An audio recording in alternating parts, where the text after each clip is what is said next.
Bismillahirrahmanirrahim. Alhamdulillahi Rabbil Alamin. Wassalatu wassalamu ala ashrafil anbiya'i wal mursalin. Nabiyina Muhammedin wa ala alihi wa sahbihi wa sallama tasliman kathira. Amma ba'd.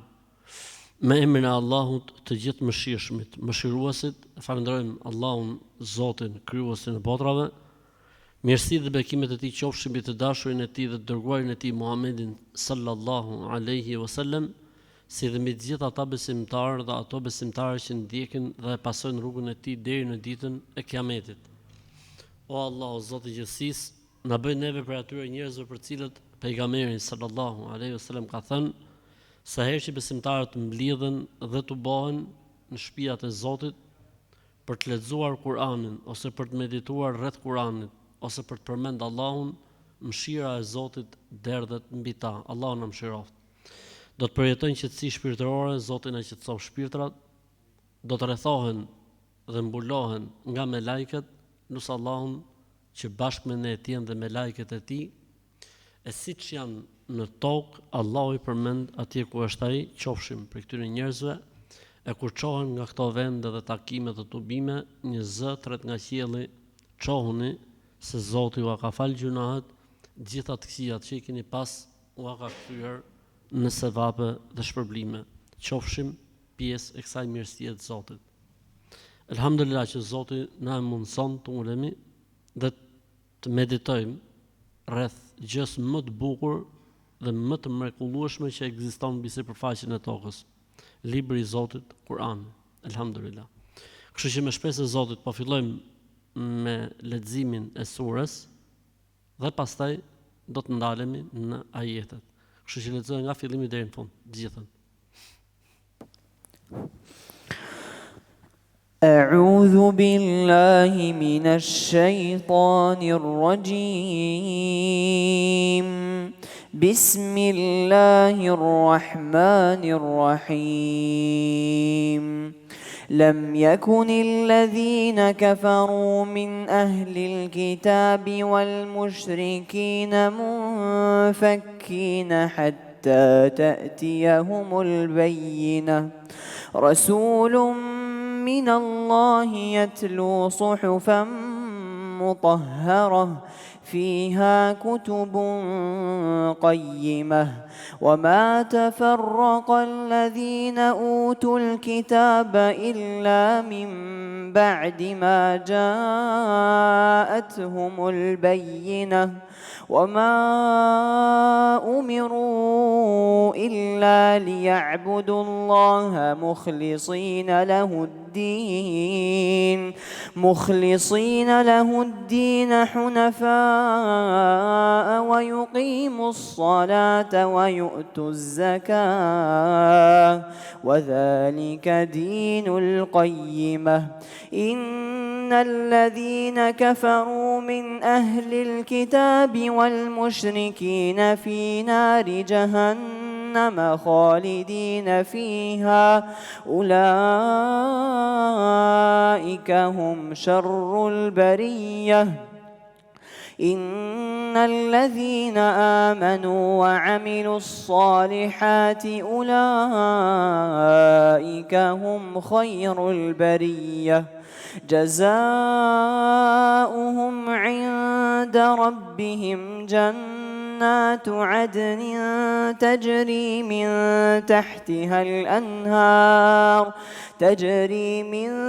تحتها الأنهار خالدين فيها أبدا رضي الله عنهم ورضوا عنه ذلك لمن خشي ربه. Allahu të shpërbleft. Atëherë jemi me surën El-Bejina, një sure e cila flet mbi faktin dhe argumentin e pamohueshëm. Dhe fakti dhe argumenti i pamohueshëm është Islami, është Kurani, është pejgamberi sallallahu alaihi wasallam dhe mrekullitë dhe faktet që Zoti e ka përforcuar fjalën e tij dhe veprën e tij sallallahu alaihi wasallam. Suratu El-Bejina, ajo sura e bukur që parasysh hadithi që kemi përmend javën e kaluar, ku Enes ibn Malik radhiyallahu anhu tregon se pejgamberi sa i drejtohet Ubej ibn Ka'bit dhe i thot: Allahu më ka urdhëruar ta lexoj këtë sure ty. U habit Ubej, tha: o pejgamberi i Zotit, më ka përmend Allahu me emër? Tha: po, të ka përmend Allahu me emër. Dhe e lexoi pejgamberi sa surën El-Bejjine, Ubej ibn Ka'bit radhiyallahu ta'ala dhe sahabëve që ishin aty prezent. Sura, kapitull interesant, madhështor, që faktikisht i ndan gjërat. I ndan gjërat sepse her mas here lindin thirrje të cilat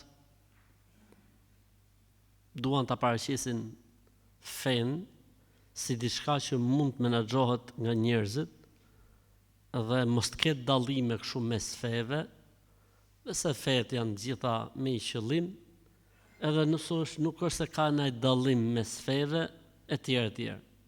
Vjen suratu El-Bejjine për ta ndarë këtë punë. Ashtu siç ka dhe ajete të tjera që e ndajnë këtë çështje, mirë po dikush mund të kapet në mutashabihat, në ajete të paqarta. Për shembull kemi ajetin në surën El-Baqara dhe ajetin në surën El-Maide, ku thuhet: innal ladhina amanu wal ladhina hadu wan nasara was sabiina man amana billahi wal yawmil akhir. Ata që besuan, hebrejt, të krishterët, kush bëri vepra të mira, besoi dhe bëri vepra të mira, ditën e Kiametit s'do të ketë për të as frikë, as mërzi. Ose surja tjetër ku thot was-sabiin, sabiin adhuruesit e yjeve. Vjen ajeti tjetër në surën El-Hajj. Ajete normalisht që kush ja din tefsirin, din të japi përgjigjen. Bëhet fjalë për besimtarët, okay. Bëhet fjalë për hebrejt që janë përmbajt fesë dhe besimit të tyre sa ka qenë feja dhe besimi i tyre në fuqi. Bëhet fjalë për të krishterët sa ka qenë feja dhe besimi i tyre në fuqi. Nëse flasim për sabiinët që kanë qenë pasuesit e Ibrahimit alayhis salam, bëhet fjalë për sa feja dhe besimi i tyre ka qenë në fuqi. Përgjigja e saktë, sepse kjo përgjigje shkon me ajetin kuranor: inna dina indallahi el-islam. Feja e pranuar te Allahu është vetëm. Pra Islami nuk është alternativë për të zgjedhur, por është e vetmi alternativë. Vjen suratu El-Bejjine, e cila ka zbrit shumë vonë, pra bëhet fjalë që zbrit në Medinë dhe e ndan këtë punë një herë për gjithmonë. Lem yekunil ladhina kafaru min ahli al-kitabi wal mushrikina munfakkina hatta ta'tiyahumul bayyina. Nuk ka dyshim se idhujtarët ose idhtarët e librit nuk mund të hiqnin dorë nga feja dhe besimi i tyre derisa të vinte atyre argumenti dhe fakti i qartë, El-Bejjine, Kurani, El-Bejjine, Muhamedi alayhi salatu wassalam. Pra nuk mund shkëputeshin pa një argument fort. Po pse do të ishte pejgamberi alayhis salam argumenti fort për ata dhe arsyetim te Zoti që me heq dorë? Sepse të gjithë ata kanë ditur dhe kanë predikuar dhe kanë pas të shkruar se do të vijë një profet i fundit. Dhe gjithë njerëzimi obligohet që të ndjekë këtë profetin e fundit. Dhe gjithë pritnin profetin. Gjithë e pritnin. A do mosdoshmërisht do të ishte ky ai ata që prisnin? Pa dyshim. Sepse ne kemi parë tek mrekullit, tek një tematik tjetër që kemi trajtuar, se si në librat e tyre përmendeshe pejgamberi sallallahu alajhi wasallam qartë. Dhe nuk ka dyshim se dietarët e tyre i dinë të vërtetat, siç e thot Zoti në Kur'an: "Ya'rifunahu kama ya'rifuna abna'ahum." E njohin Muhamedit alayhi salatu wasallam si dërguar të Zotit më mirë sa fëmin e vet, se më mirë sa fëmit e tyre. Thot Zoti xhel xhelalu në Kur'an për hebrejt e Medinës: wa kanu min qablu yastaftihuna ala alladhina kafaru falamma ja'ahum ma arafu kafaru bih fala'natullahi ala al-kafirin. Më herët krenoheshin tek idhujtarët dhe paganët me profetin e fundit. Kur erdhi, bën sikur se njohën, e mohuan. Mallkimi i Zotit qoftë mbi qafirat, mbi mohuesit. Për këtë arsye tregon Allahu xhallal xhelalu në Kur'an se kur është lexuar Kur'ani për herë të parë krerëve të mëdhenj që ishin shoqëruesit e Nexhashiut, vetë Nexhashiu, çfarë ndodhi kur u lexu Kur'ani? Fillon duke qah. Dhe thanë që kjo është e vërteta nga Zoti ynë. Nexhashiu pranoi Islamin në fshehtësi. E sa raste të tjera, siç është rasti Selman el Farisiut, siç është rasti i Abdullah ibn Salamit, cilët prisnin e dinin, madje ne kemi hadithin e njohur ku tregon njëra prej nënave të besimtarëve, thot kur erdhi pejgamberi sallallahu për herë të parë në Medinë, ai ishte bi hebrejsh, i thot xhaxhai babait, i thot, i thaj ai është. Hebrejt çfarë donin në Medinë o vëllezër? Gjithë hebrejt erdhën nga Babilonia në Sham. Disa fise u shkëputën dhe qëndruan ku? Në Medinë. Pse? Sepse aty flitej për profetin e fundit. Dhe ata donin që profeti i fundit të ishte prej tyre. I tha, s'ka dyshim, tha, se ai është. Atëherë tha, çfarë do të bëjmë? Ta luftojmë sa të jemi gjallë. Pa, s'ka dyshim se ai është. Në një transmetim tjetër thotë, mund dyshoj tek fëmia im, po tek ai nuk dyshoj. Në fund fare, këndoj. Zoti me këtë ajet të parë të surës El-Bejene thotë, janë të arsyetuar dhe kanë pas një farë arsyetimi për mos me heq dorë dhe mos mu shkëput. Derisa ju erdhi argumenti dhe fakti, e vërteta dhe e drejta që është pejgamberi alayhis salatu wassalam. Mbas këtij momenti, çdo njërit prej tyre që i sqarohet e vërteta, i vjen e vërteta, e kupton të vërtetën dhe nuk ka më asnjë mjegullnaj rreth kësaj të vërtetës, dhe pastaj nuk e ndjek pejgamberin alayhis salatu wassalam, ky njeri tek Allahu në botën tjetër s'ka më arsye. Ky njeri s'ka më arsye tim tek Allahu xhallahu. Po mirë, mas vdekjes pejgamberit alayhis salatu wassalam, janë më këmbësit e tij, jemi ne, ata të cilët duhet ta çojmë fjalën e Zotit, fjalën e pejgamberit alayhis salatu wassalam, dhe duhet ta çojmë mesazhin e Zotit tek njerëzit. Po nëse ata kundërshtojnë në kundëgjonet e varet, ne duhet bëjmë atë që duhet bëjmë ne. Domethënë ne duhet ta serojmë me argumenta, me fakte, t'ia paraqesim faktet dhe argumentat, t'ua hedhim poshtë, le themi, dyshimet dhe dilemat që kanë, dhe gjithsecili sipas dijes edhe mundësisë që ka. Mirë, po ne për një gjë jemi të sigurt, se Allahu nuk e dënon askënd pa i ardhur atij argumenti i qartë. Dhe ardhja e argumentit do thotë ti vi në gjuhën që ai flet, ta kuptoj atë që i thuhet dhe t'i bien të gjitha dilemat dhe dyshimet rreth besimit të vet. Në momentin që ndodhin këto tre gjëra dhe njeriu nuk e ndjek më të vërtetën, ky njeri nuk ka arsyetim te Allahu as në këtë botë as në botën tjetër. Nuk ka dyshim edhe për diçka tjetër që nëse personi është i sinqert, Allahu do t'i japi sinjale. Nuk ka ndodhur kurrë që dikush të jetë i sinqert për të njohur vërtetën dhe mos t'i japi Zoti shenja dhe sinjale. Walladhina tadaw zadahum hudan wa atahum taqwahum. Ata të cilët e deshën me të vërtetë dhe me sinqeritet të vërtetën, Zoti ka për t'u dhënë. Jo vetëm që ka për t'u dhënë të vërtetën, ka për t'u udhëzuar, por edhe ka për t'i bërë devotshëm. Pra nëse njëri me të vërtetë, me sinqeritetin më të madh, kërkon të vërtetën, do të di për të vërtetën, do të vi një moment që Zoti më do t'i çeli dritën që ai të ndjekë dhe të pasojë të vërtetën. Për këtë arsye thamë ne, ky ajet ka, domethënë, rëndësi se na paraqet natyrën në cilën ecin popujt dhe njerëzit, mënyra se si njerëzit përballen me të vërtetën dhe me të drejtën, po na jep neve si muslimanë edhe një, si më thon, pesh dhe amanet, sepse profeti sot nuk është gjallë, sallallahu alaihi wasallam, po gjithë secili prej nesh mund të bëj rolin e profetit. Prandaj ta shohim këtë si mirësi, po ta shohim këtë edhe si përgjegjësi.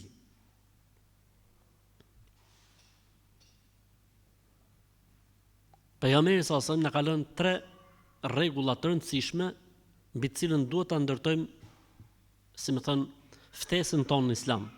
Si mund të jemi unë zëvend si pejgamberi alayhis salam për të ftuar njerëzit me tre pika. Pika e parë, me dituri. Të dish atë që për atë për cilën ti po flet, 1, të dish me kë ke të bësh, 2, të dish se si t'ja transmetosh, 3. Kjo është e para, e përmendur në ajetin kuranor, kul hadhihi sabili, ed'u ila Allahi ala basiratin ana wa man ittaba'ani, subhanallahi wa ma ana mushrik.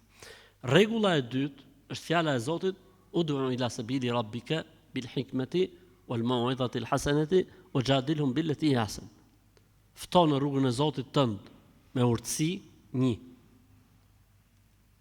me debat konstruktiv të dobishëm, të mirë, jo debatin e mundjes kush e mundi dhe kush doli më i forti, jo, me debatin e dëshirës të mirë për ta udhëzuar tjetrin. Dhe bil hikme dhe me këshillën e mirë, pra me urtësi, me këshill dhe me debat konstruktiv. Rregulla e tretë që ka përmend Kurani është wala tujadilu ahlal kitabi illa billati ahsan.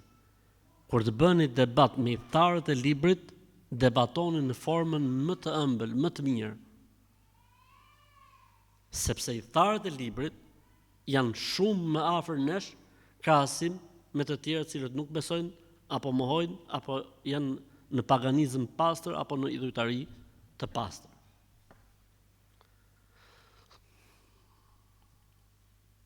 Rasulun min Allahi yatlu suhufan mutahhara.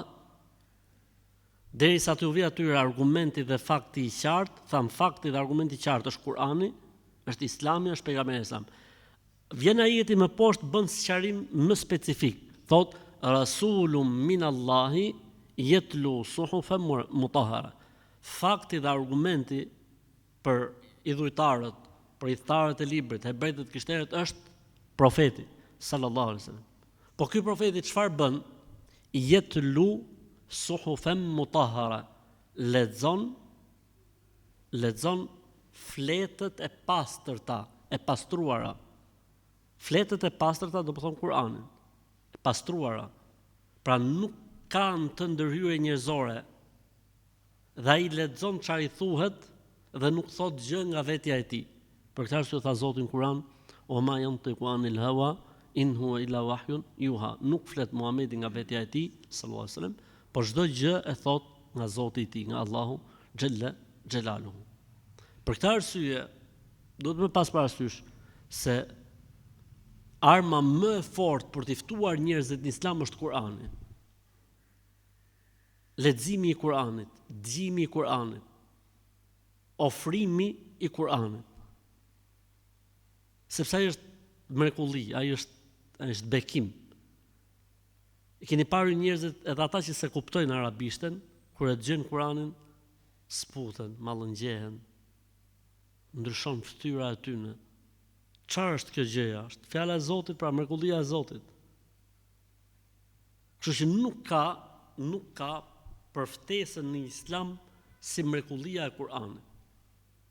Dhe çdo gjë që ka ardhur me të pejgamberi sallallahu alaihi wasallam. Yatlu suhufan mutahhara fiha kutubun qayyima. Në këtë libër ka libër tha, pjesë za, cop za, tematika, sure qayyima, me vlerë të madhe. Normalisht disa sure Zoti i Madh i ka vlerësuar më shumë se sa të tjerat për sa i përket mirësisë leximit, për mbrojtje nga e keqja, për rëndësinë e përsëritjes, siç është Fatihaja, siç është Ajeti Kursi, siç janë dy ajete fund të surës Al-Baqara, siç është për shembull Kul huwallaha, Kul ya al-kafirun, Kul huwa. Por ai në përgjithësinë, tërësinë e tij është i gjithë i tillë. I gjithë i tillë sepse në të ka vetëm udhëzimin tek më e mira. Thot Zoti xhalla xhelalu në Kur'an, inna hadha al-Qur'an yahdi lillati hiya aqwam. Ky Kur'an udhëzon dhe orienton tek më e mira. Kanë thënë komentatorët e fjalës tek më e mira në besim, në adhurim, në marrëdhënie ndër njerëzore dhe në edukat dhe në sjellje. Po ta shohësh orientimin që vjen me të Islami, në të gjitha është në top list. Në raport me Zotin, absolut, i pa imagjinueshëm. Mendjet njerëzore se imagjinojnë, as nuk e përfitojnë. Nuk ngjan me asgjë. Është i pa shembull. Është absolut. Është një dhe i vetëm. Nuk ka ndihmës, s'ka ortak. Mbaron me pikën më të fundit që ka Islami, kur që është pastrimi i rrugës. Nga këtu deri këtu kontrollo në të gjitha detajet, nuk gjen një moment në këtë fe, në këto mësime, diçka që e bën muslimanin në një moment thot, ore, po si ka mundsi po kjo?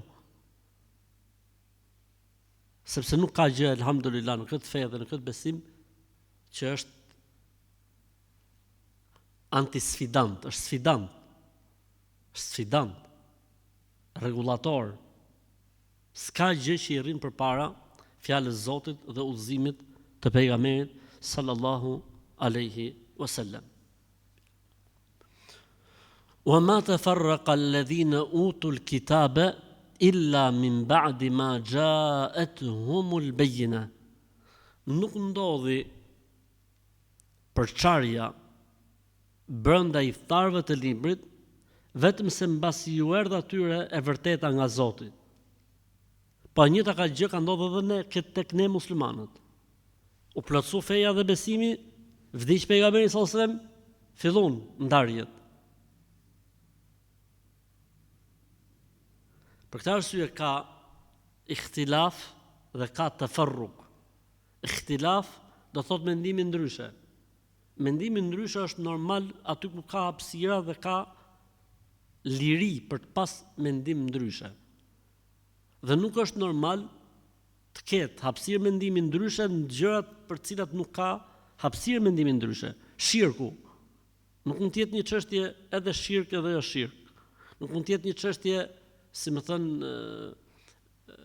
thon, në bazat e besimit e diskutueshme. Mund të jetë një çështje në ato çështje ku ka hapësirë mendimi, okay. Gjithsecili ka mendimin e tij. Mirë, po kemi Zotin që na bashkon, kemi Kur'anin që na bashkon, kemi pejgamberin e Sa që na bashkon, kemi kiblën që na bashkon, kemi abdesin që na bashkon, kemi namazin që na bashkon, kemi agjërimin që na bashkon. Dhe është normale që të ketë mendime të ndryshme. Mendimet e ndryshme janë normalitet derisa nuk çojnë përçarje. Po çuan përçarje është problem i madh.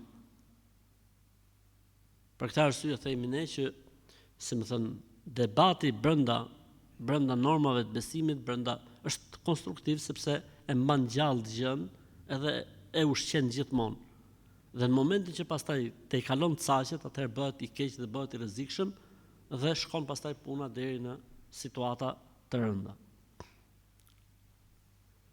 Wa ma umiru illa liya'budullaha mukhlisina lahu ad-din hunafa'a wa yuqimu salata wa yu'tu zakata wa dhalika dinul qayyim. Sikur po thot Zoti, subhanallahu, nuk ishte arsye për të përçarë njerëzit. Po pse? Janë urdhëruar që Zotin ta adhurojnë një vetëm me sinqeritet. Të falin namaz, të japin zakat. Përse duhet përçahen njerëzit? Përse duhet shkoj situata rëndë dhe keq? Ndërkohë që feja është shumë e thjeshtë, besimi është shumë i thjeshtë. Sepse besimi ka për gjithë shtresat, për këtë arsye është shumë i thjeshtë. Feja ka ardhur për të gjithë shtresat, për këtë arsye është shumë e thjeshtë dhe e kapshme. Nuk është kusht ti je doktor shkencash që të kuptosh Islamin apo Kur'anin. Apo të kesh marrë një shkollë patjetër. Fenë e kupton, edhe ai që është pa shkollë, edhe ai që është me pak shkollë, edhe ai që është me shumë shkollë. Pse? Sepse normativat e saj janë të kapshme për gjithë. Pastaj gjithë secili e gjen veten e tij dhe e zhvillon në çdo detaj sipas nivelit të tij. Po që normativat bazike janë të kapshme për të gjithë njerëzit njësoj.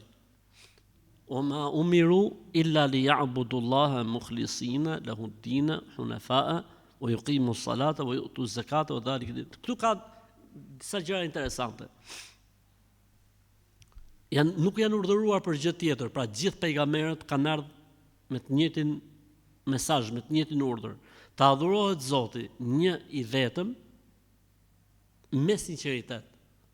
E çfarë është sinqeriteti o vëllezër? Në përkufizimin e tij. Ka disa përkufizime shumë interesante. Përkufizimi i bukur është për shembull thotë të bësh diçka pa kërkuar shpërblimin e njerëzve. Ç'është sinqeriteti? Të veprosh pa pas dëshirë të përmendesh apo të shpërblehesh nga njerëzit. Kuptimi tjetër kanë thënë adamu ru'yatil khalq.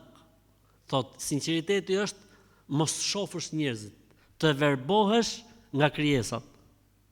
Çfarë do thotë verbohesh nga krijesat? Do të thonë të shef asgjë. Ti shef me punën tënde vetëm Allahun. S'ti intereson askush tjetër përveç Allahut. Ose thot për kufizimi tjetër, sinqeriteti është atëherë kur barazohet tek njeriu lëvdata ose mos lëvdata e njerëzve. Kur nuk lun zemra se njerëzit flasin mirë apo keq për ty, janë rregull. Kur prekesh, alhamdulillah. Këtu bëhet fjalë për adhurimet, se njeriu mund të preket për një gabim që ka bërë, është normale, se po su prek i bjerë me qenë dru. Flasim për adhurimet. Për këtë arsye, alhamdulillah. Çdo gjë fillon tek sinqeriteti. Shpirti i adhurimit është sinqeriteti. Në momentin që nuk ka sinqeritet, ti e bën adhurimin, po është diçka e vdekur, e ngordhur. Për këtë arsye thonë, nuk ka gjë më të turpshme se sa ti paraqesësh krijuesit adhurime të vdekura. Çfarë jep jetë adhurimit? Sinqeriteti, çiltërsia. Ta bësh për Allahun xhelaluhu. Nuk mund të jetë një vepër e saktë e pranuar tek Allahu, po nuk pas sinqeritet. Para se të nisi, sinqeritet gjatë veprimit dhe sinqeritet deri në mbarim. Thot dikush prej dietarëve, thot dhe i sinqerti e ruan veprën edhe mbas mbarimit. Si nuk i tregon veprat e tij të mira. Ti mund ta kesh bën një vepër të sinqert, që është në nisje, edhe gjatë deri në mbarim. Mirë, po në momentin që e ke mbaruar këtë vepër dhe është fut në depozitat dhe rezervat e ditore të njeriu, është mbyll. Ti shkon edhe e nxjerr thua tregon njerëzve veprën e mirë. Kjo e prish veprën e mirë, edhe pse ajo kur është bë atëherë është bë tamam. Përveç se nëse njeriu e tregon veprën e mirë me qëllim të udhëzimit, me qëllim të nxitjes për mirë, atëherë kjo është gjë tjetër. Për këtë arsye, nuk është e lehtë që të ruhet sinqeriteti.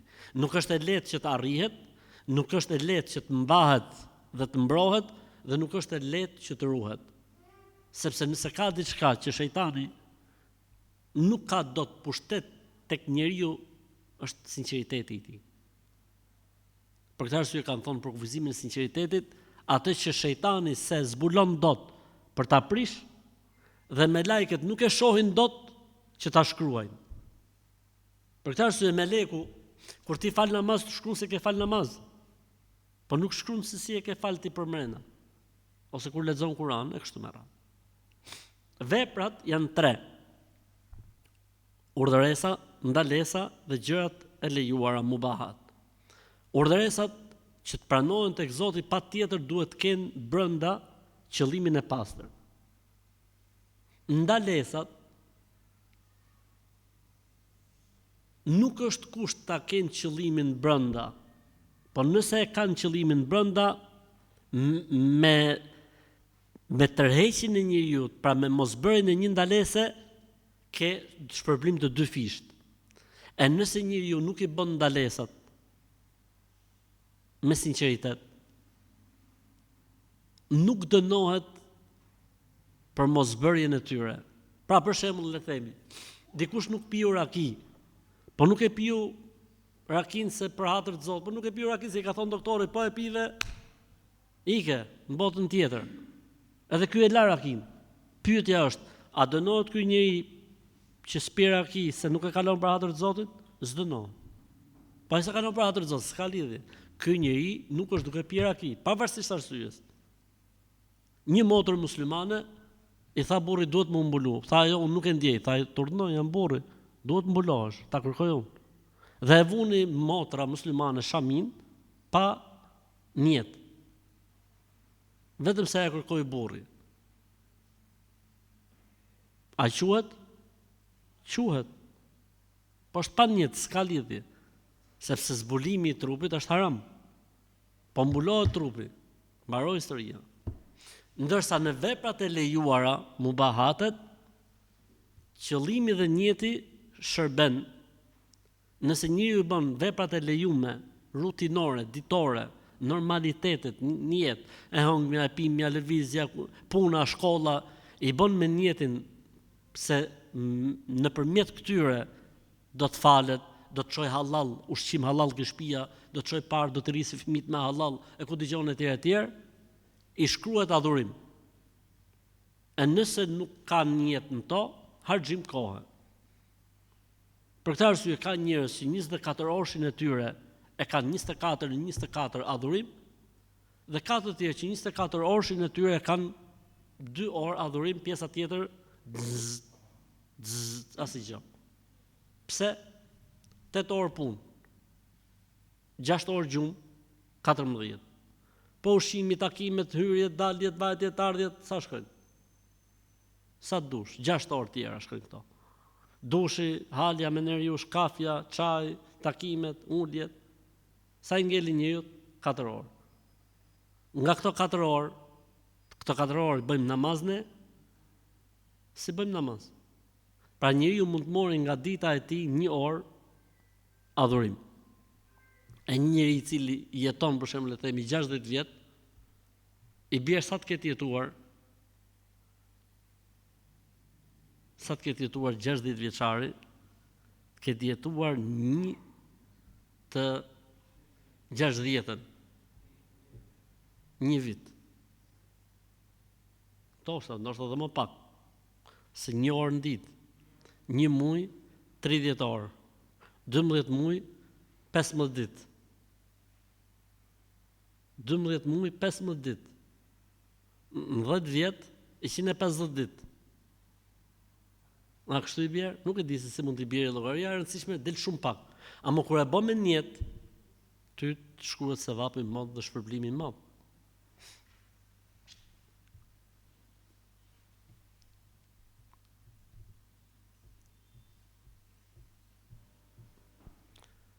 Çfarë tha? Wa ma umiru illa liya'budullaha mukhlisina lahu din. Janë urdhëruar për të adhuruar Allahun, jo engjëjt, jo profetët, Allahun. Gjithë profetët një të gjë kanë thonë, duhet të adhurojmë vetëm Allahun. As vorret, as tyrbet, as njerëzit e mirë, as njerëzit e këqij, as xhinët, as perrit, as me lajket, as engjëjt, as kush sa adhurohet, as profetët. Nuk janë urdhëruar për gjë tjetër vetëm të adhurojnë Allahun me sinqeritet. Me besim të pastër, pra me besim të pastër pa këto budalliqet që kanë njerëzit, besytnit, besim i kthjellët, i pastër, tamam si ai uji i pastër që pihet. Wa yuqimu sala, dhe të falin namazin. Gjithë pejgamberët kanë thonë se duhet me fal namaz. Lidhja këtu ku bëhet, adhurimi i Zotit me sinqeritet, duhet të ketë patjetër dhe vepër. Se po s'pati vepër, ku do të shfaqet sinqeriteti i njeriu pas falin namaz? Ku do të shfaqet sinqeriteti i njeriu pas dha zakatin? Ku do të shfaqet sinqeriteti i njeriu po nuk agjeroj? Pra një sinjal i drejt për drejt që imani dhe besimi duhet të jetë i shoqëruar me çfarë? Me veprën.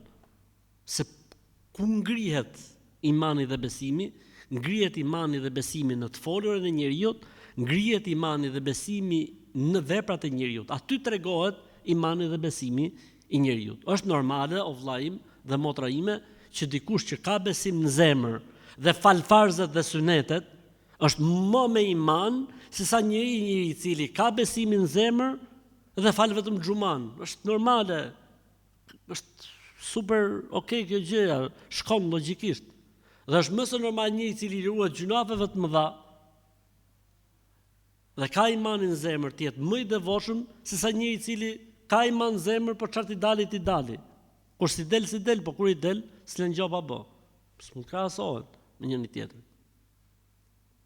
Për këtë arsye kanë thonë në besimin e Ahlusunnetit, imani është besim në zemër, deklarim me gojë dhe vepra dhe përkthim në vepra me gjymtyr. Shtohet me adhurime dhe paksohet me gjunahe. Ky është përkufizimi i besimit tek Ahlusunneti. Këtu janë përmend 3 gjëra. Është përmend namazi, është përmend sinqeriteti, adhurimi Allahut një dhe i vetëm pa shok, pa besutni, pa besime të kota, me sinqeritet. 2, falja e namazit edhe dhënia e zakatit. Kur quhet se e kemi fal namazin tamam? Këtu thot wa yuqimu s-sala. Fjala yuqimu s-sala. Yuqimu s-sala do thot ta falin namazin siç duhet. Që do më thënë, namazi që të falet duhet plotësoj ca kritera, apo jo? Ca kushte, ka shtylla, ka synete, ka farze, ka vaxhibate të tjera. Ky është kuptimi i parë. Kuptimi i dytë, falja e namazit ashtu siç e meriton namazi. Falja e namazit ashtu siç e meriton namazi. O vëllezër, kur quhet se namazi është fal siç e meriton? Atëherë kur namazi ndjehet. Kur namazi ndjehet, është duke u fal siç e meriton. Kur namazi falet dhe me një është ke dyqani, me një është ke shtëpia, me një është knei, me një është anej, me një është ke celulari, me një është ke mesazhet, me një është ke martesa, ke fejesa, ke llafet që ke bë me gruan, apo ke llafet që ke bë me komshiun, atëherë ky nuk është ai namazi i vërtet që kërkohet prej nesh. Pra namazi është namaz atëherë kur njeriu e ndjen dhe në momentin që e bën namazin e kupton që është në ndërlidhje me Allahun. Ky është namazi perfeksion dhe ky është ai namazi që ndryshon jetën e njeriu. Të bën njeri, të bën të kujdesshëm, të bën të ndjeshëm e të gjitha me radhë. Po kështu edhe agjërimi. Ka agjërim nga ngrëna dhe pira që e bëjnë të gjithë, mashallah, për të radhë nga pesha, e ku dëgjon se është mirë edhe me shkencë, ku dëgjon e tjerë. Dhe ka agjërim të ndjerë, që do thotë dikush që kur e mbyll syfyrin me thirrjen e ezanit, ai e mendon veten e tij sikur ka dhënë tekbirin fillestar në namaz. Njëri që është namaz mund të rrej? Jo, s'është namaz, i prishet namazi. Njëri që është namaz mund të përgojoj? Jo, s'është namaz, i prishet namazi. Njëri që është namaz mund të shajë në një? Jo, mund të vjedhë? Jo, s'është namaz. Edhe ai njëri që kur thirret Allahu Ekber për ezan të sabahut, e konsideron veten e tij namaz deri në akşam. Ky është agjërimi i vërtet. Do të thosh po ku që kemi ne? Allahu na fal. Ku jena ne, mëshira e Zotit na mban neve. Shpresa që mëshira e Zotit se ishte për ne, Allahu mështa. Po kështu dhe zakati. Kur quhet zakati zakat? 1. Kur jepet zakati nga pasuria halal, kushti kryesor. E dyta, kur jepet tamam në kriteret e veta, qoftë dhe duke anu pak nga ana e tij që jep zakatin, dhe e treta, kur ky zakat nuk shoqërohet me asnjë lloj interesi apo për uljet atij që jepet zakatin. Atëherë ke dhënë zakatin tamam. Pra kur ti jep zakat dhe mendon se po pastrohesh ti, jo se i tu i bë dobi dikujt, i tu i bë ner dikujt, jo më jo i tu i bë ner vetes tate. Jetu pastru veten tate. Se për ndryshe, për çdo orë që e vonon, ke hesab në botë tjetër, jo çdo ditë. jo çdo muaj, jo çdo vit. E vonove ke hesab në botën tjetër. Kështu që është nerim për ty që e jep. Për këtë arsye nuk imagjinohet në Islam që dikush t'japi zakatin apo sadakan e ta përmeni apo ta lavdroj veten e tij apo atje. Po mirë, ka njerëz që paraqiten nëpër media, kjo është gjë tjetër. Nëse bëhet fjalë që mund të ndikojë për mirë tek tjerët, lejohet, siç e ka thënë Zoti xhel xhelaluhu në Kur'an. E njëjta gjë vlen dhe për haxhin. Haxhi nuk është vetëm shkuan ne me bë adhurime e tjera, po më shumë është vetëm fakti që ti kur fillon haxhin, çfarë rrobash vesh? Çfarë rrobash vesh? Ihramit ku din gjan në këtë botë. Qefini. Ta bësh haxhin sikur e nis në udhtim të ahiretit, derisa të kthehesh. Po kush e mban kështu haxhin? Allahu na lehtësoft, Allahu na ndihmon. Kupton të jetë njeriu në tawaf dhe të përgojoj botën të rrotullur rreth Ka'bes për shembull? Ka diçka që nuk shkon, ka shumë çka që nuk shkon. Për këtë arsye, do të thonë, ndjesia e adhurimit dhe përjetimi i adhurimit është ajo që faktikisht kërkohet prej nesh në fen tonë dhe në besimin tonë.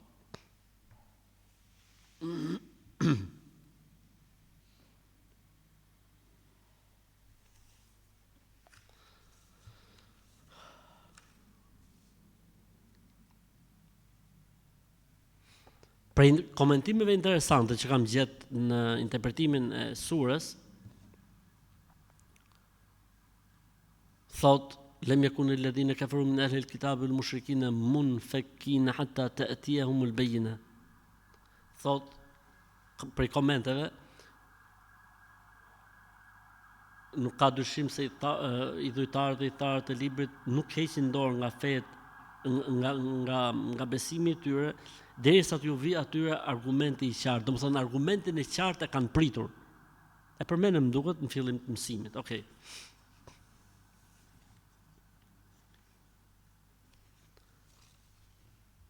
Është një ajet në Kur'an që vërteton atë që ne e përmendëm pak më herët.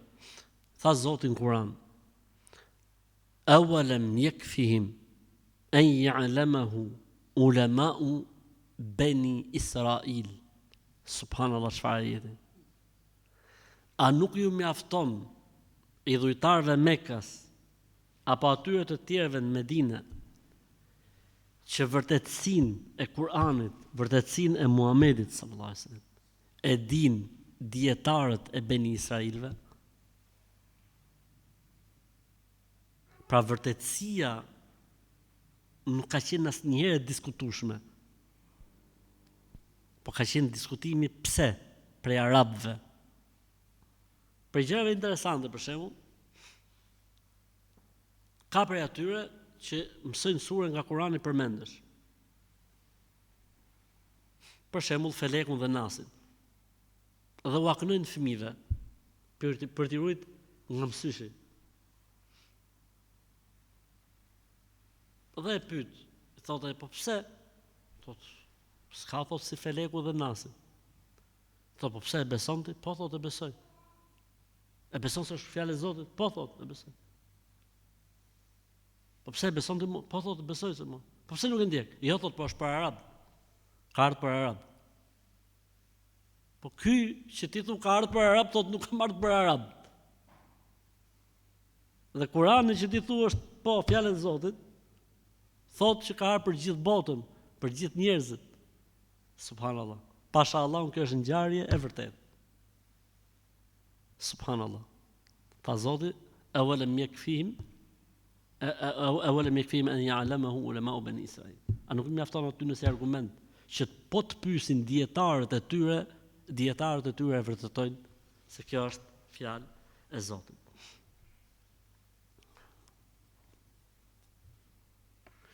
Pastaj vjen pra argumenti e vërteta, e qarta.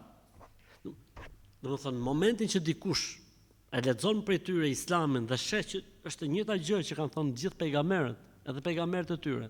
Pra nuk është se pejgamberi sa se solli në një risi, në një çudi të madhe. Është e njëjta linjë. Tani lind pyetja, po ku është problemi të jenë gjithë në fuqi? Nuk ka funksionuar asnjëherë kështu. Gjithmonë kur ka ardhur një profet ka shfuqizuar tjetrin. Kur ka ardhur profeti ka shfuqizuar tjetrin, kështu ka funksionuar. Ky që ne i themi profet thotë kam shfuqizuar të gjithë kush ka qenë përpara meje. Dhe rruga e vetme jam unë. Kështu që nuk mund të ketë alternativa. Sepse Zoti sjell një fe me misionar të ndryshëm. Se Zoti një fe ka sjell. Thjesht janë ndruar misionarët, ka marrë koha këtij ambasadorit, është ndruar ambasadori. Po ndërkohë që është ndruar ky ambasadori, ka ndryshuar dhe ligjet e atij shtetit dhe ambasadori do të ecë me ligjet e ambasadorit të kohës zogut apo me ligjet e ambasadorit të kohës sotme. Me ligjet e ambasadorit, ambasadorit do të ecë me ligjet e shtetit të sotëm.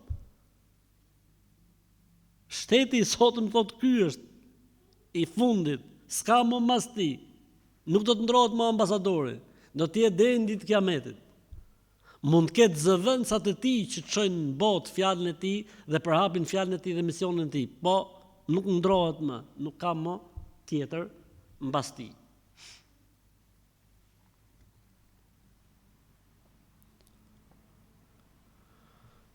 Mbasi vjen e vërteta dhe sqarohet e vërteta dhe pastaj njerëzit ndahen në dy grupe. Ata që e pranojnë vërtetën dhe e përthithin dhe ata të cilët e injorojnë të vërtetën. Ose e refuzojnë, ose e injorojnë. Atëherë vjen ajeti ku thot Zoti xhalla xhelaluhu. Innal ladhina kafaru min ahli al-kitabi wal mushrikina fi nari jahannama khalidina fiha ulaika hum sharrul bariyah. Ata të cilët mohuan nga idhujtarët, pra nuk e pranuan vërtetën, ose nga idhtarët e librit. U erdhi e vërteta, u qartësuan që Muhamedi është pejgamber, profeti i Zotit, Kurani është fjalë e Zotit. Kjo është e vërteta për cilën ne kemi lexuar dhe e dim dhe nuk e ndoqën këtë të vërtetë, tha do të jenë në zjarr të xhehenemit përjetësisht. Dhe janë krijesat më të këqija të Zotit. Pra me të ardhur vërteta e me e gjujt me shqelën të vërtetën, kthehesh nga më i miri bosh më i keqi. Pse?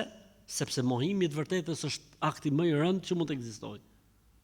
Pra, për kë vlen ky ajet? Vlen për çdo njeri që sqarohet për të vërtetën e Islamit dhe nuk e lën pushteti, dhe nuk e lën posti, dhe nuk e lën dynjaja, dhe nuk e lën inati, dhe nuk e lën fodulliku, dhe nuk e lën menemallësia, dhe nuk e lën ku dëgjon 1.500.000 arsye mund të ketë të pavlefshme për mos me pranu Islamin dhe besimin, ky njeri është më i keqi, flas tek Zoti në botën tjetër dhe do të jetë në zjarr të xhehenemit përgjithmonë. Khalidina fiha ulaika hum sharrul bariyah. Po mirë, po ato që e pranojnë. Mirë, jo para kësaj, ata të cilët e kuptojnë, thonë është e vërteta, po se pranojnë, njësoj janë. Ky është më keq se sa ky i pari. Ky që thotë është e vërteta, po jo se ndjek, është më keq se sa ky tjetër që tha se ndjek fare, e mohoi fare. I bjer hasha, nuk e thot fjalën kjo është e vërteta. Kemi kategori tjetër, kush janë këta tjerët, ata cilët e panë vërtetën, u bindën dhe e përthithën, e pranuan. Tha Zoti, innal ladhina amanu wa amilus salihati ulaika hum khairul bariyah. Ata që besuan, po vetëm kaq jo, dhe bën vepra të mira, janë krijesat më të mira të Zotit. Ata që besuan, pra me shpirt, me zemër, dhe këtë besim e përkthyn në vepra, në sjelljen, edukat, janë krijesat më të mira të Zotit. Si do i shpërblej Zoti këta njerëz? Jazaohum inda rabbihim jannatu adnin tajri min tahtiha al-anhar khalidina fiha abada radiyallahu anhum wa radu an dhalika liman khashiya rabb. Shpërblimi i tyre te Zoti do të jetë xhenete adni. Xhenete do thot parajsa kopshte të cilat nuk ndryshojnë asnjëherë. Adn, fjala adn nënkupton përhershmërinë, përjetshmërinë. Pra kopshtet përhershme, përjetësisht nuk ka fund xheneti. Allah është i kënaqur prej tyre. Ata janë të kënaqur prej Allahut. Ky është shpërblimi i atyre që janë vetë përmbajtur, i atyre që janë treguar devotshëm, i atyre që janë ruajtur. Ndalemi pak tek këto ajete. Tha Zoti xhella xhelaluhu, shpërblimi i tyre. Shpërblimi për veprat apo shpërblim si dhurat? Shpërblim si dhurat. Po veprat janë bë sebeb. Pra janë bë veprat sebeb që të fitojmë mëshirën e Zotit. Po fitove mëshirën e Zotit, s'ka mo llogari. Humbet llogaria kur futet mëshira e Zotit në hesab. Humbet llogaria, s'ka mo llogari. Për këtë arsye, kur i thanë o pejgamberi i Zotit, po ti me veprat e tua do të futesh në xhenet, jo, tha me mëshirën e Zotit.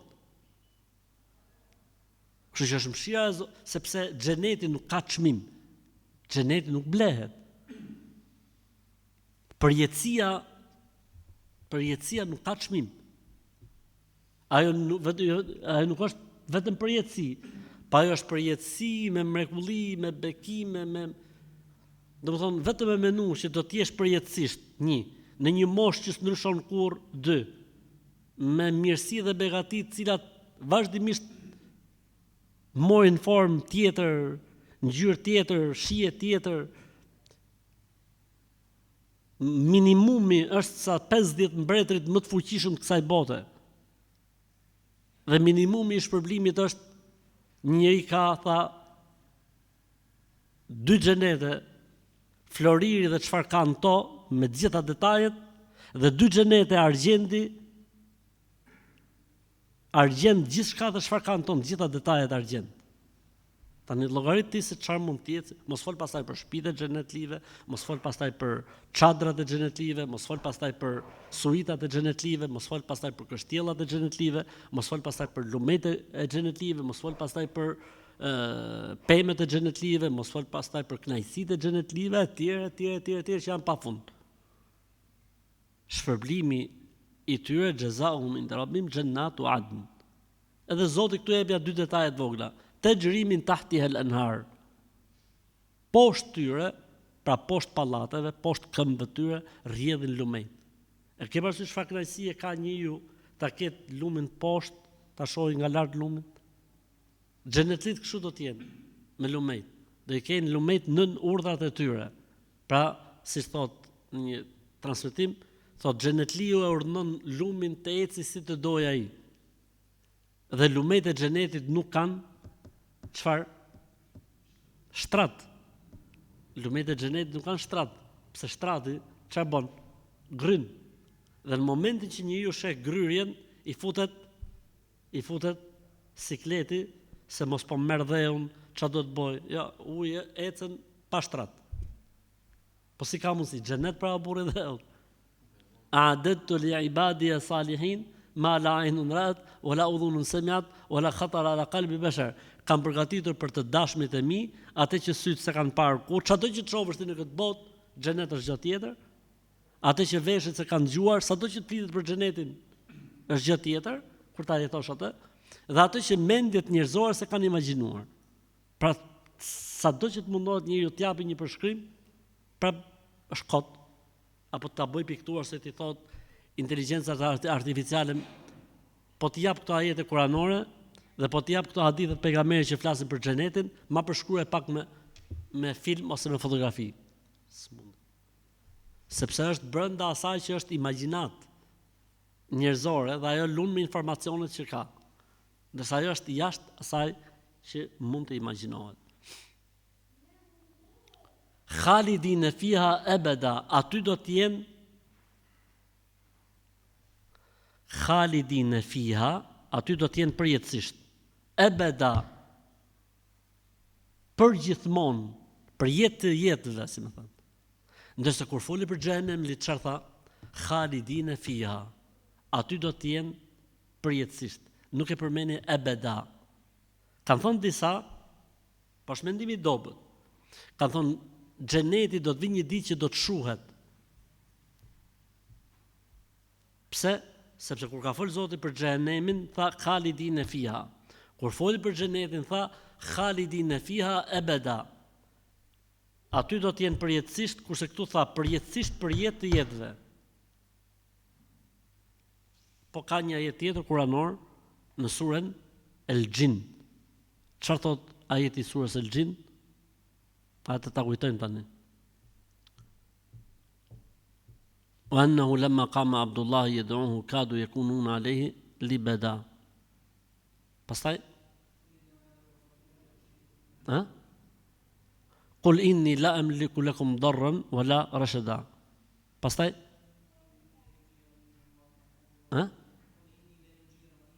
قل إني لا يجيرني من الله أحد ولن أجد من دونه ملتحدا إلا بلاغا من الله ورسالاته ومن يعص الله ورسوله فإن له نار جهنم خالدين فيها أبدا. Kush e kundërshton Allahun dhe dërguarin e tij, kush nuk I bindet Allahut dhe dërguarit të tij, pra nuk e beson, nuk e pranon, e mohon, për atë do të jetë zjarri I xhehenemit përjetësisht për jetë të jetë, përdori një njëjtin term. Thash është mendimi dobët, po ekziston si mendim, është kap me ca gjona ky mendimi. Radiyallahu anhum wa radu an. Allah është I kënaqur prej tyre. Për këtë arsye vëllezër, prej momenteve më të bukura që ka xheneti, është kur banorët e xhenetit do të jenë fut në xhenet. E do të jenë bot gjitha s'ka më hyrje të reja, pastrimet edhe ato të fundit fare që lahen, edhe ato që do të vinë si thëngjill nga xhehenemi e do të lahen në lumin e jetës e pastaj do të kthehen në jetë, edhe ata që janë me fytyra të shëmtuta, me fytyra të bukura që lahen e pastrohen, mbaron gjithçka dhe hyjnë gjithë në xhenet, I lën Allahu xhelle xhelaluhu një kohë që ta shijojnë xhenetin. Pastaj I kërkon Allahu në takim. E kur I kërkon Allahu në takim I thotë, keni ndonjë dëshirë? Thonë, s'kemi. Merë me ky njeriu sot thotë, s'kam dëshira më. A ju kanë plotësuar gjithçka? Thotë gjithçka. A ju mungon diçka? Asnjë. Po doni thoni diçka? Asnjë. S'ka nuk. Atëherë Allahu xhelle xhelaluhu ju thotë, e bon do t'ju jap diçka tjetër. Uhillu alejkum ridwani fala agdabu alejkum abada. Nga sot deri në përjetësi do të derdh mbi ju kënaqësinë time dhe kur nuk do të keni më mundësi të shijoni hidhrimin tim. Thot pejgamberi sallallahu alajhi wasallam, nuk u është dhënë banorëve të xhenetit kënaqësi dhe mirësi më e madhe se kjo. Po nuk mbaron me kaq. I lën Zoti për një kohë prap. Dhe I fton në një takim tjetër. Dhe I pyet prap. Thonë o Zot, po edhe kënaqësinë tënde e derdhë mbi ne, nuk ka ngel më asgjë. Thotë Zoti, kërkoni diçka. E gjithë vinë në një mendje. Gjithë. Në atë moment me inspirim nga Allahu, vinë me një mendje. O Zot, na e mund sot shohim. Dhe ky është ai momenti që Zoti I madh heq perden e dritës që është mes tij dhe krijesave dhe banorët e xhenetit do të kenë mundësi ta shohin Allahun xhel xelalu. Allahu na bëf për këtyre njerëzve. Dhe nuk do të ketë për banorët e xhenetit mirësi, bekim më të madh se sa momenti që do të shohin Allahun xhel xelalu. Allahu na bëf për këtyre njerëzve. Dhalika liman khashiya rabba. Këtë Zoti ka përgatit për çdo kënd që ruhet, që vetë përmbahet, për çdo kënd që I friksohet, për çdo kënd që është I devotshëm. Sepse edhe shikimi I Zotit në xhenet është si mas shkallës që ka njeriu në xhenet. Ka njerëz që e shohin 2 herë në ditë, ka njerëz që e shohin 1 herë në ditë, ka njerëz që e shohin 1 herë në javë. Varet si mas pozicionit o vëllezër. Çdo shije e xhenetit përballë shikimit Allahut është asgjë. Çdo që kemi ngjuar ne për xhenetin, çdo që kemi ngjuar ne për xhenetin, shikimi I fytyrës Allahut është gjë tjetër komplet. Allahu na mundsoft ta shohim Zotin ton çdo mëngjes dhe çdo mbrëmje. Amin. Atë kemi 3 çështje për trajtuar, inshallah i bie javën tjetër, se nuk do të marr nga koha. Disa metodika ose disa rrugë që fitohet kënaqësia e Allahut qysh në këtë botë. 1. E dyta, si të arrim thjesht, pa shumë filozofi, devotshmërinë, dhe në ngel pika e fundit që është mësimet dhe urtësitë që nxjerrim nga suratu El-Bayyina. Inshallah taala, këto do t'i kemi në vazhdim javën e ardhshme, inshallah taala. Subhanakallahumma wa bihamdik, nashhadu an la ilaha illa ant, nastaghfiruka wa natubu ilayk.